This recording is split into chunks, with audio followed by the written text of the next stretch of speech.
വിരലിൻ്റെ കാര്യത്തിലാണേലും യാത്രയുടെ കാര്യത്തിലാണേലും രണ്ടും മുറിഞ്ഞു പോകാതെ തുന്നിച്ചേർത്തത് കിംസ് അൽ ഷിഫയിലെ ഹാൻഡ് ആൻഡ് റിസ്റ്റ് സെൻ്ററാണ്. Hand and wrist centre, KIMS Al Shifa hospital, Perinthalmanna. ഞാനിപ്പോഴുള്ളത് പെരിന്തൽമണ്ണയിലെ ഏറ്റവും മികച്ച ഒരു വിദ്യാലയത്തിലാണ്, പ്രസൻറ്റേഷൻ സ്കൂളിലാണ്. ഈ സ്കൂളിലെ ഒരു മിടുക്കനും ഒരു മിടുക്കിയും സംസ്ഥാന തലത്തിൽ അംഗീകാരം നേടിയിരിക്കുന്നു. സംസ്ഥാന ശാസ്ത്രോത്സവത്തിൽ ഇവൻ്റ് വിഭാഗത്തിൽ, വ്യക്തിഗത വിഭാഗത്തിൽ 2ാം സ്ഥാനം നേടിയ ഫാത്തിമ സൂറ, അതുകൂടാതെ എ ഗ്രേഡ് നേടിയ പേരെന്താ മോനെ, അബിൻ ദേവ്, എ ഗ്രേഡ് നേടിയ അബിൻ ദേവ്, പിന്നെ അധ്യാപകരുണ്ട്, ഫാത്തിമ സൂറയുടെ മാതാവുണ്ട്. ഇങ്ങനെയൊരു മത്സരം, സംസ്ഥാന തലത്തിൽ മത്സരത്തിൽ ഇങ്ങനെയൊരു അംഗീകാരം, ഒരു 2ാം സ്ഥാനം നേടാൻ മോൾക്ക് പ്രചോദനം തന്നത് അധ്യാപകരായിരിക്കുമല്ലോ, അതിനെക്കുറിച്ചൊന്ന് പറയാം. ജിജി മിസ് ഭയങ്കര സപ്പോർട്ട് ചെയ്യുന്നു, അതുപോലെ തന്നെ ഞങ്ങൾ HM ഭയങ്കര സപ്പോർട്ട് ചെയ്യുന്നു, എൻ്റെ അമ്മയും വളരെ സപ്പോർട്ട് ചെയ്യുന്നു. ഏത് വിഭാഗത്തിലാണ് മോൾ മത്സരിച്ചത്?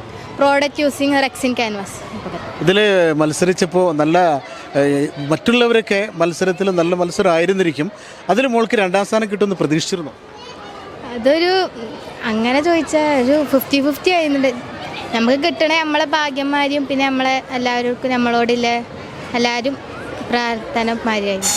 സഹപാഠികളൊക്കെ ഈ കാര്യത്തിൽ ഈ സ്കൂൾ തന്നെ വലിയ സന്തോഷത്തിലാണ്, ഒരു സ്റ്റേറ്റ് ലെവൽ 2ാം സ്ഥാനം നേടിയതിൻ്റെ.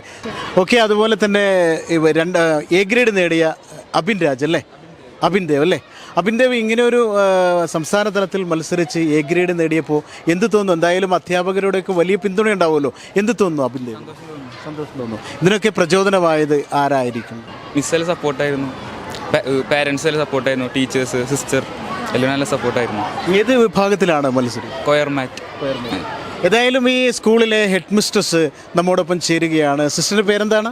പ്രിൻസി ജോസ്. പ്രിൻസി ജോസ്. സിസ്റ്റർ പ്രിൻസി ജോസ് ഈ കുട്ടികൾക്ക്, ഈ സ്കൂളിലെ എല്ലാ കുട്ടികൾക്കും അവർക്ക് വേണ്ടുന്ന നിർദ്ദേശം നൽകുകയും അവർക്ക് ഭാവിയെക്കുറിച്ച് കൃത്യമായി എങ്ങനെ കാഴ്ചപ്പാടുണ്ടാവണമെന്ന് മനസ്സിലാക്കി കൊടുക്കുകയും ചെയ്യുന്ന പ്രിൻസി സിസ്റ്റർ, ഈ കുട്ടികളുടെ ഈ വലിയ അംഗീകാരം, അവർ നേടിയ ഈ നേട്ടം സ്കൂളിന് അഭിമാനമാണ്, നിങ്ങൾക്ക് അഭിമാനമാണ്, എങ്ങനെ കാണും? ഞങ്ങൾക്കുള്ളൊക്കെ എല്ലാവർക്കും വളരെ സന്തോഷമാണ്. ഈ 2 മക്കൾ, എൻ്റെ മക്കൾ ഇങ്ങനെ ഒരു അവരുടെ ആത്മാർത്ഥമായ പരിശ്രമം അതിനകത്തുണ്ടായിരുന്നു. അതുപോലെ തന്നെ പാരൻസിൻ്റെ സപ്പോർട്ട് നന്നായിട്ടുണ്ടായിരുന്നു. പിന്നെ ഞങ്ങളുടെ കൂടെയുള്ള work experience teacher Jiji miss കുട്ടികളെ നന്നായിട്ട് പരിശീലിപ്പിച്ചു. എന്ന് പറഞ്ഞാൽ ഹോളിഡേ ടൈമിൽ പോലും ടീച്ചറോട് ഉണ്ടായിരുന്നു എന്നുള്ളതാണ്. അപ്പോൾ ആ സമയത്ത് പോലും ലീവ് എടുക്കാണ്ട് ഇവിടെ നിന്ന് കുട്ടികളെ പരിശീലിപ്പിച്ചു. നല്ല പ്രാക്ടീസ്, അതുപോലെ തന്നെ സമയം, ഈ സമയത്ത് തീർക്കാനുള്ള കാര്യങ്ങൾ, അങ്ങനെ എല്ലാ നിർദ്ദേശങ്ങളും ടീച്ചേഴ്സ് എല്ലാവരും നന്നായിട്ട് കൊടുത്ത് നല്ല സപ്പോർട്ടായിരുന്നു. അതുപോലെ തന്നെ മക്കൾക്ക് ചെയ്യാനും പറ്റി. അതൊരു ഈശ്വരാനുഗ്രഹം കൂടിയിട്ടാണ്. പിന്നെ ഞങ്ങൾക്ക് എല്ലാവർക്കും അഭിമാനമാണ് ഞങ്ങൾ 2 പേരെ പറ്റിയിട്ടും, അവരെ പറ്റി, അവരുടെ മാതാപിതാക്കളെയും ടീച്ചേഴ്സിനെ പറ്റി വളരെ സന്തോഷമാണ്. പിന്നെ ഇങ്ങനെ ഒരു നമ്മൾ പോയി കിട്ടും, നമ്മൾ ആഗ്രഹിക്കുന്നുണ്ട്, പക്ഷേ കിട്ടുമെന്ന് നമുക്ക് ഉറപ്പില്ലായിരുന്നു. പക്ഷേ ഈശ്വരൻ്റെ അനുഗ്രഹം നമ്മുടെ സ്കൂളിലേക്ക് കൊണ്ടുവന്ന് തന്നു.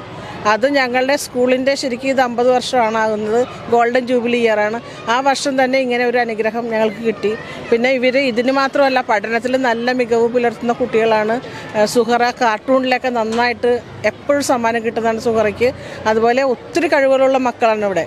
നമ്മളവരെ നന്നായിട്ട് പ്രോത്സാഹിപ്പിച്ചു കൊണ്ടുവന്ന ഇനിയും ഫ്യൂച്ചറിൽ ഒത്തിരി അനുഗ്രഹം നമ്മൾക്ക്, അല്ലെങ്കിൽ ഇവർക്ക് വലിയ ലെവലിൽ എത്തിച്ചേരാൻ സാധിക്കുമെന്നാണ് ഞാൻ വിശ്വസിക്കുന്നത്. വർക്ക് എക്സ്പീരിയൻസ് ടീച്ചറാണ്. ടീച്ചർ ഈ കുട്ടികൾക്ക് കൊടുത്ത പ്രോത്സാഹനമായിരിക്കുമല്ലോ ഇങ്ങനൊരു നേട്ടം നേടിയെടുക്കാൻ പ്രാപ്തരാക്കിയത്, എന്ത് പറയുന്നു? എനിക്ക് കിട്ടിയൊരു കഴിവാണ് വർക്ക് എക്സ്പീരിയൻസിൻ്റെ ഓരോ കാര്യങ്ങൾ പഠിപ്പിച്ച് തന്നത്, ഞാൻ പഠിച്ചത്. അപ്പോൾ അതെനിക്ക് അതുപോലെ തന്നെ കുട്ടികൾക്ക് പറഞ്ഞു കൊടുക്കാനുള്ള ഒരു അവസരം സ്കൂളിൽ നിന്നും അതുപോലെ തന്നെ എനിക്ക് നല്ല സപ്പോർട്ട് ഉണ്ടായിരുന്നു. HM സിസ്റ്റർ, പ്രിൻസി സിസ്റ്റർ എനിക്ക് ഒരുപാട് സപ്പോർട്ട് തന്നിട്ടുണ്ട്, അതിന് ടൈം തന്നിട്ടുണ്ട്, പഠിപ്പിക്കാനുള്ള സമയം തന്നിട്ടുണ്ട്. അതുപോലെ തന്നെ കുട്ടികൾക്ക് പറഞ്ഞു കൊടുത്ത, അതുപോലെ തന്നെ അവർ നന്നായിട്ട് അവിടെ നിന്ന് പ്രാക്ടീസ് ചെയ്തതിൻ്റെ ഫലം അവർക്ക് അവിടെ നിന്ന് കിട്ടി. അവർ നന്നായിട്ട്, അതുപോലെ തന്നെ അവരുടെ പാരൻസ് നല്ല സപ്പോർട്ടായിരുന്നു. എന്ത് കാര്യത്തിനും മെറ്റീരിയൽസ് മേടിക്കാനും അതുപോലെ തന്നെ എല്ലാ കാര്യത്തിനും കൂടെ സപ്പോർട്ട് പാരൻസ് ഉണ്ടായിരുന്നു. അതുപോലെ തന്നെ HM ഉണ്ടായിരുന്നു. അതുപോലെ ഞാൻ പഠിപ്പിച്ച് കൊടുത്ത് അതുപോലെ തന്നെ അവർക്ക് ഒന്ന് പ്രാക്ടീസ് ചെയ്ത് അവർക്ക് അവിടെ ചെയ്യാൻ കഴിഞ്ഞതിൽ ഒരുപാട് സന്തോഷമുണ്ട്. എനിക്ക് മാത്രമല്ല, ഈ സ്കൂളിലെ ടീച്ചേഴ്സിനായാലും HMനും എല്ലാവർക്കും ഒരുപാട് സന്തോഷമുണ്ട്. ദൈവം ഏതായാലും ഈ സ്കൂളിൽ അതായത് 50 വർഷം പിന്നിടുകയാണ് പെരിന്തൽമണ്ണ പ്രസൻറ്റേഷൻ സ്കൂള്. ഈ സ്കൂളിലെ കുട്ടികൾ ഇവിടെ പഠിച്ചവരെല്ലാവരും വലിയ അവസ്ഥകളിലേക്ക് എത്തിയിട്ടുണ്ട്. കാരണം അധ്യാപകരുടെ ശിക്ഷണമാണ്. പിന്നെ ഇവിടെ പഠിപ്പിക്കുന്ന ഓരോ അധ്യാപകരും കുട്ടികളെ സ്വന്തം മക്കളെ പോലെ കണ്ട് അവർക്ക് വേണ്ടുന്ന നിർദ്ദേശങ്ങൾ കൊടുത്ത് ഭാവിയെക്കുറിച്ച് പ്രതീക്ഷകൾ കൊടുത്ത് ഭാവിയിൽ എന്താകണമെന്ന് സ്വപ്നം കാണിച്ച് അവരൊക്കെ ഇവിടെ പഠിച്ചവരെല്ലാം ഉന്നത സ്ഥാനങ്ങളിൽ എത്തിയിട്ടുള്ളവരാണ്. ഈ കുട്ടികളും ഇവിടെ പഠിച്ച് ഈ കുട്ടികൾ മാത്രമല്ല ബാക്കിയുള്ള കുട്ടികളും അവർക്കും വലിയ അവസരങ്ങൾ ഉണ്ടാവട്ടെ, വലിയ സ്ഥാനങ്ങളിൽ എത്തട്ടെ എന്ന് നമ്മൾ ആശംസിക്കുകയാണ്. ക്യാമറാമാൻ ബിനുവിനൊപ്പം ജബ്ബാർ വേണാട്ട്, നിള 24 ലൈവ്.